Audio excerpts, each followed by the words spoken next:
Untuk tujuannya sendiri, presentasi aplikasi terverifikasi dari ekosistem Pi itu masih kurang. Jadi emang banyak aplikasi yang udah masuk Pi, cuman ekosistemnya itu belum kuat, belum terjadi transaksi yang kuat antara aplikasi sama pioner. Begitu. Terus yang kedua, menjadi wadah pioner untuk memperkuat ekosistem khususnya Indonesia. Untuk negara kita sendiri itu masih sangat sedikit aplikasi yang dibuat di negara kita, masih yang banyak itu masih di luar negeri, terutama Cina itu banyak banget.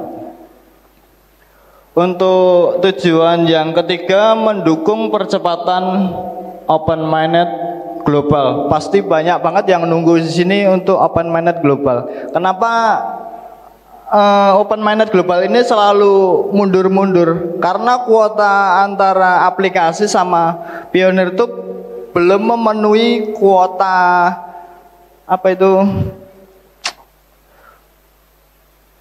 kuota presentase. Jadi keseimbangan antara aplikasi sama pioneer itu masih timpang, belum ada tercipta keseimbangan. Makanya masih diundur lagi. Kalau dipaksakan open minded, nanti ya percuma, bukan maju seperti kata Bapak tadi, malah mundur aplikasi itu. Makanya perlu persiapan matang untuk open minded global ini. Dibutuhkan aplikasi-aplikasi yang baru, terus didukung juga sama interaksi pioner-pioner. Untuk tujuan yang keempat, untuk ini yang utama, memfasilitasi produk-produk UMKM itu untuk naik kelas, terutama untuk dalam lokal kelas Indonesia. Kemungkinan kedepannya semoga bisa lebih jauh lagi ke kelas internasional. Diharapkan seperti itu tujuan utama. Kenapa kita pakai tujuannya UMKM, judul UMKM ya, tujuannya itu utamanya kita mengangkat produk-produk UMKM di Indonesia. Sesimpel mungkin, karena penggunanya ini nggak bisa saya sama ratakan semua, bisa teknologi semua, jadi saya bikin aplikasi ini sesimpel mungkin. Mungkin kedepannya mungkin ada inputan user yang kesusahan, nanti bisa saya tampung. Untuk blueprint flow payment dari Pi itu seperti ini. Mungkin kalau orang awam agak bingung ya jelasinnya. Cuman ini dari dokumentasi Pi-nya sendiri. Ini sumbernya dari GitHub-nya Pi, bisa dibuka nanti atau dilihat. Seperti yang saya jelaskan tadi, ini aplikasi kita yang kiri ini. Ini server kita, ini server dari Pi. Untuk langkah pertama itu kita ngirim payment ke server Pi. Terus server Pi mengembalikan payment DTO. Payment DTO itu kayak payment TXID, pokoknya data-data. Ya kalau untuk orang awam mungkin agak bingung ya memahamin. Terus dari aplikasi kita ini, ini aplikasi beneran nih order, makanya tulisannya on ready for server approval. Jadi dari developer udah meng-approve bahwa ini ada order, dikirim lagi ke server. Server ini nomor 4 ini transaksi dikelola oleh server dari Pi, proses dari Pi. Terus dari server kita, mati. Maaf. Dari server kita menerima payment ID, terus udah selesai order, dikirim lagi ke server Pi, mengembalikan lagi data dari user. Ketergantungan dari pemakaian SDK Pi. Next, Mas. Jadi proses aplikasi UDB ini sejauh apa sih?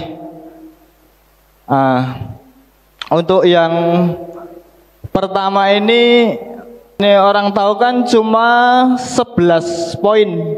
11 poin ini udah selesai ya aplikasinya. Jadi masih ada lagi tahapannya itu, ada testnet, ada mainnet. Jadi untuk testnet 11 tahapan, mainnya juga 11 tahapan. Jadi totalnya itu 22 tahapan. Terus untuk testnet kita sudah selesai, mainnet kemarin sempat selesai, terus lusa kemarin kita diminta legalitas perusahaan. Jadi kayak sertifikat, ini tulisannya Certificate of Formation. Ini istilahnya rekening perusahaan. Jadi tahapannya lebih kompleks lagi dari rekening wallet pribadi. Itu. Nah, ini proses aplikasi ini platform PIM mungkin lebih dari sekedar menampilkan aplikasi yang sudah selesai. Jadi nggak cukup aplikasi selesai aja. Jadi dirancang memberikan produk visibilitas penggunaan awal sehingga Anda bisa mendapatkan umpan balik pengguna penting selama proses pembuatan. Jadi selama proses pembuatan ini dibutuhkan interaksi yang kuat sesama pionir. Jadi nggak asal aplikasi jadi. Jadi butuh interaksi, makanya ini ada barter langsung, emang real barangnya meskipun testnet. Kenapa ini masih testnet? Pasti orang bertanya-tanya, testnet kok udah barter? Dari info yang kemarin saya dapat dari core team itu, jadi testnetnya aplikasi ini itu akan diakumulasikan untuk pertimbangan pengaktifan wallet web app-nya ini. Gitu. Jadi ya testnet itu nggak asal transaksi kayak udah selesai, nggak, itu transaksinya ada akumulasinya untuk web kita.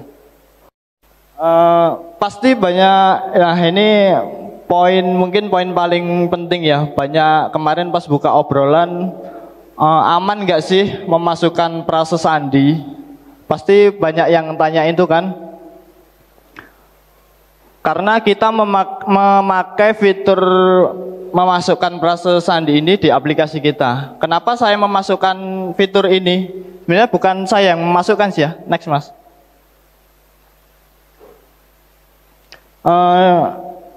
Ini yang menu permintaan UDB Store ini yang menangani itu server P. Makanya di atas itu https://wallet.pinet.com. Kalau dulu mungkin awalannya P ya. Sekarang kan baru berapa hari kemarin update Pinet untuk Pinetwork. Makanya itu di domainnya itu tulisannya wallet.pinet.com, bukan aplikasi dari kita. Kalau menangani pembayaran ini dari aplikasi kita, pasti domainnya itu dari aplikasi kita. Domainnya itu di copy aja di browser biasa. Kalau itu masih ini jalan, berarti itu scam istilahnya. Jadi buatan aplikasi sendiri. Itu normalnya nanti kalau dibuka di browser biasa, bukan di P-browser, itu akan muncul seperti ini. Wallet PF is not available on Pinet yet. Kenapa saya menggunakan ini, prase sandi ini? Patokan saya ini, dokumentasi dari PIN-nya sendiri yang menganjurkan proses transaksinya, flow-nya itu harus melalui ini. Sama ini dari YouTube Pinetwork resminya sendiri, P-Finance proses workshopnya itu, ini dia juga memasukkan prase sandi. Jadi dibilang aman atau enggaknya mungkin bisa nonton sendiri di YouTube-nya resminya dari Pinetwork-nya sendiri. Next Pak. Apakah ada cara lain nanti selanjutnya? Apakah ada autentifikasi 2 faktor atau password yang lain? Kemungkinan pasti ada. Di sini saya kan developnya pakai itu JavaScript. Ini Node.js. Node.js itu JS-nya itu JavaScript. Ini sementara masih coming soon yang disupport sama core team. Jadi pengembangan aplikasi itu pasti bertahap, enggak sekali jadi itu. Jadi pasti bertahap. Jadi kita juga akan mengikuti. Kalau ini sudah rilis dari core team, ini global nih, jadi bukan untuk UDB aja, tapi ini untuk global. Teknologi untuk global. Node.js ini kalau udah rilis baru bisa dipakai. Sumbernya dari GitHub-nya PApps, jadi nggak asal ini saya, jadi ada sumbernya. Next, Pak. Terus apa aja sih menu-menu atau fitur dari aplikasi kita?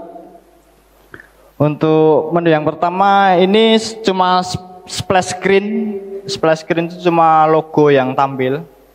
Untuk yang kedua ada menu yang pertama mungkin yang tampilan pertama yang tampil ini ya. Ini menu login. Di sini ada menu pencatatan register untuk kalau yang belum punya akun, diklik di register akan muncul menu register. Apa yang dibutuhkan dari kita menu register itu? Satu, upload foto. Upload foto itu saya batasi maksimal 2 MB karena itu untuk ngirit database juga. Sekarang kan HP-nya yang misalnya bagus-bagus kan kadang ukurannya sampai 10 mega itu menghabiskan source database. Untuk itu saya batasi. Kadang ngakalinya bisa dikirim WA dulu sih. Biasanya WA itu bisa ngompres ukuran foto untuk ngakalin resolusi dari ukuran filenya itu. Ini saya batasi 2 MB. Terus untuk yang kedua itu yang dibutuhkan adalah nama lengkap atau full name. Untuk yang ketiga username. Username ini unik, jadi setiap pioner itu nggak bisa sama. Jadi beda semua. Kalau udah dipakai orang lain, kita nanti akan muncul pop up username atau email already used. Jadi udah dipakai orang lain. Jadi harus unik. Sama email juga, email harus beda. Kan nggak ada email yang sama itu. Yang saya bedakan untuk membedakan pioner tuh, member tuh username sama email. Username itu tujuannya kenapa saya bikin unik untuk proses login biar gampang diingat biasanya untuk login. Untuk yang keempat ada nomor telepon, terus alamat. Ini untuk kebutuhan pengiriman barang. Jadi dari aplikasi sebelumnya kan pengiriman itu, alamat pengiriman itu kan ada di menu chat ya kalau nggak salah. Nah, untuk mempermudah, jadi nggak nulis lagi. Itu kemarin juga ada. Kenapa saya bikin fitur ini? Karena inputan dari pioner juga. Pak, itu nanti kalau nulis lagi kalau salah gimana? Ya udah. Terus tak bikin fitur ini. Jadi nomor telepon, alamat sama nama lengkap ada di menu register. Jadi sekali order itu udah nggak usah ngisi alamat lagi. Kayak gitu. Ini juga bisa diedit, misalkan pindah rumah atau ganti nama. Biasanya ganti nama. Ini ada menu edit di profile. Nanti ada menu profile lagi.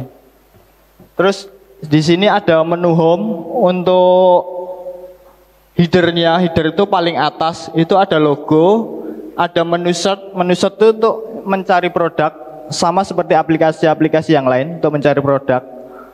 Terus paling kanan sendiri itu untuk dark mode sama light mode. Biasanya ini kan hitam, defaultnya hitam. Biasanya orang agak terganggu nih sama tema yang hitam, bisa mengganti dengan tema yang light mode. Jadi ini berubah jadi putih semua. Untuk yang kedua ada banner. Ini nanti akan menyesuaikan setiap event, nanti akan diganti juga, bisa diganti. Untuk ketiganya ada menu kategori. Kategori ini ada nanti menyesuaikan juga sama produk-produk UMKM. Untuk sementara ini saya pasang food, fashion, dan lain-lain. Mungkin akan ada pertambahan lagi, update lagi. Terus untuk yang selanjutnya itu menu produk. Jadi di sini saya memasang produk event, produk terlaris, dan produk-produk yang lainnya, rekomendasi dan yang lainnya. Untuk produk event ini hanya akan muncul kalau ada event-event seperti ini. Jadi hanya bisa diorder oleh member-member yang ikut event. Jadi nggak bisa diorder member-member, meskipun member istimewa, kalau nggak ikut event nggak akan bisa ngorder yang produk event ini. Ini saya buat seperti itu. Lanjut slide-nya Mas. Ini selanjutnya ada menu keranjang. Menu keranjang itu daftar belanjaan kita, sama seperti aplikasi yang lain. Kita bisa menambahkan keranjang sebelum check out, bisa menambahkan keranjang dulu dengan menekan ikon keranjang. Setelah yang ketiga ada menu chart. Jadi ini daftar chart kita. Produk yang kita masukkan keranjang akan muncul. Terus menu yang keempat adalah detail produk. Di sini detail produk, deskripsi, harga P, dan yang lain-lain. Nanti bawahnya akan ada rekomendasi produk. Ini bisa juga langsung memasukkan keranjang atau beli sekarang. Slide selanjutnya Mas. Untuk menu selanjutnya, ini ada menu News ini untuk berita-berita update dari aplikasi kita. Sementara coming soon karena belum ada berita update lagi. Nanti akan ada berita-berita update akan diupload di sini di menu news ini. Sama seperti apa? Fireset apa dia? Terus wishlist ini produk yang kita sukai, cuman belum masuk ke keranjang, cuma list produk.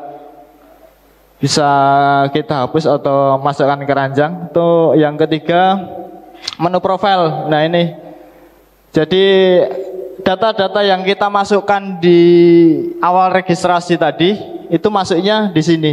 Full name, email, nomor telepon, alamat, dan statusnya.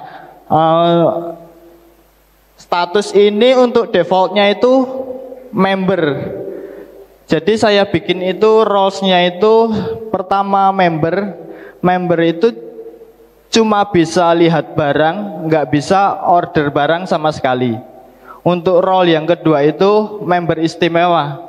Member istimewa itu ya udah bisa melakukan transaksi seperti biasa. Untuk yang ketiga itu ada role event seperti produk event tadi. Jadi member istimewa pun yang nggak ikut event nggak akan mungkin bisa ngorder dari produk event kayak gitu. Untuk menu edit profil nanti bisa diedit profilnya. Terus status ini akan menyesuaikan. Untuk kedepannya mungkin pendaftaran untuk member istimewa mungkin akan saya develop lagi secara otomatis. Jadi enggak pembayaran manual, konfirmasi admin. Mungkin nanti akan saya develop lagi pembayarannya VA. Jadi otomatis status role membernya itu otomatis pembayarnya via VA. Selain memudahkan pioner, nanti juga mempermudah dari admin webnya. Ini kan selama ini kan masih kadang konfirmasi miskomunikasi kayak gitu kan. Nanti kedepannya akan saya develop lagi untuk status kememberan. Nah untuk orderan tadi akan terrekod di riwayat order. Di riwayat order ini mungkin agak kurang jelas ya. Ini order yang dikirim dan order yang selesai. Order yang dikirim ini kita baru order akan masuk di menu ini. Menu nanti ada menu sini. Kalau sudah dikirim dari admin itu sudah konfirmasi barang ini sudah dikirim, nanti akan masuk di menu orderan selesai. Karena saya sebenarnya mau mengintegrasikan ke kurir, cuman kurir Indonesia kan belum ada yang terintegrasi Pi. Semoga nanti akan bisa terintegrasi dengan Pi, jadi kita bisa men-tracking juga barang kita udah sampai mana, terus udah diterima belum sama penerimanya kayak gitu. Nah ini untuk menu edit profile tadi. Edit profile itu foto masih bisa dirubah, full name masih bisa dirubah. Yang nggak bisa dirubah itu username sama email, karena itu udah saklek unik, nggak bisa dirubah. Terus jadi kalau memasukkan email harus hati-hati, alamatnya yang tepat. Jadi mungkin kalau ada update atau apa terkait aplikasi, kemungkinan ke depan akan dikirim melalui email. Terus ada nomor telepon bisa diedit, sama alamat juga bisa diedit. Ini untuk terkait untuk pengiriman barang. Jadi alamat diharapkan menulisnya alamat lengkap. Jadi nanti semisal ke depan alamatnya nggak lengkap, ngorder barang nggak nyampe, jadi jangan salahkan dari pihak aplikasi kalau barangnya nggak nyampe kayak gitu. Itu tergantung dari alamat yang dituliskan ini lengkap. Terus next, akan dilakukan pengembangan bertahap sesuai dari feedback pioneer dan perkembangan dokumentasi dari PI. Sesuai dari feedback pioneer, makanya aplikasi ini nggak bisa berdiri sendiri. Saya butuh feedback dari pioneer, fitur apa yang kurang, fitur apa yang perlu ditambah, itu sampaikan saja. Kita akan sangat senang sekali menerima inputan-inputan itu, demi kelangsungan aplikasi ini akan berumur panjang insya Allah gitu. Terus sama perkembangan dokumentasi PI seperti yang saya tunjukkan tadi, Node.js masih coming soon, pasti kedepannya akan rilis. Itu aplikasi kita otomatis akan mengikuti update juga, nggak akan stuck di sini-sini aja. Kita berkomitmen akan melakukan inovasi-inovasi baru, perkembangan-pengembangan baru, teknologi kalau ada yang baru kita pakai, kita update. Jadi insya Allah aplikasi kita secara teknologi, secara dokumentasi akan selalu update.